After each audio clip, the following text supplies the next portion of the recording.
అసలే వేసవి అధిక ఉష్ణోగ్రతల నుంచి ఉపశమనానికి చాలా మంది ఏసీని ఉపయోగిస్తూ ఉంటారు. ముఖ్యంగా వర్క్ ప్లేసెస్లో ఉద్యోగులైతే డ్యూటీ అయిపోయేదాకా ఏసీ రూముల్లో గడుపుతూ ఉంటారు. ఎండవేడికి తట్టుకోలేక ఇలా చేయడంలో తప్పు లేదు.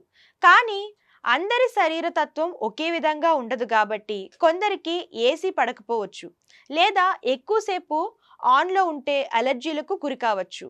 అలాంటప్పుడు నిర్లక్ష్యం చేస్తే తర్వాత అదే పెద్ద ఆరోగ్య సమస్యగా మారవచ్చు అంటున్నారు నిపుణులు. అందుకే ఏసీ అలర్జీ లక్షణాలను ముందుగానే గుర్తించి తగిన కేర్ తీసుకోవాలని సూచిస్తున్నారు. ఎలాంటి సమస్యలు వస్తాయో ఇప్పుడు తెలుసుకుందాం. ఎక్కువసేపు ఏసీలో ఉండటం వల్ల లేదా ఏసీ పడకపోవడం వల్ల చర్మంలో మార్పులు వస్తాయి.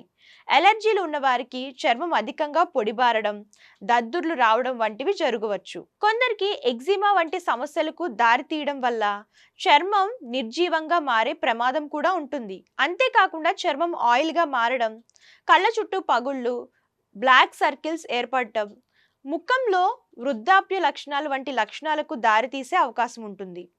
రాకుండా ఎలాంటి జాగ్రత్తలు తీసుకోవాలో ఇప్పుడు తెలుసుకుందాం. అధిక ఉష్ణోగ్రతల వల్ల ఓవైపు ఏసీ వాడకుండా ఉండలేరు, ఇంకోవైపు అధికంగా వాడితే ఎలర్జీలు, ఇతర అనారోగ్య సమస్యలు వస్తాయి.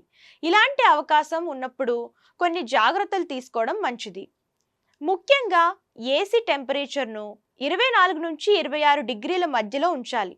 తక్కువగా ఉంటే 18 నుంచి 20 డిగ్రీల మధ్యలో ఉంచితే గాలి పూర్తిగా పొడిబారుతుంది. కాబట్టి హానికరం కానీ ఒకే లెవెల్లో చల్లదనం కోసం 24 నుంచి 26 డిగ్రీల మధ్యలో ఉంచడం మంచిది.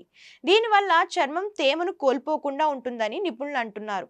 అలాగే ఏసీ ఫిల్టర్లు ఎప్పటికప్పుడు క్లీన్ చేసుకుంటూ ఉండాలి.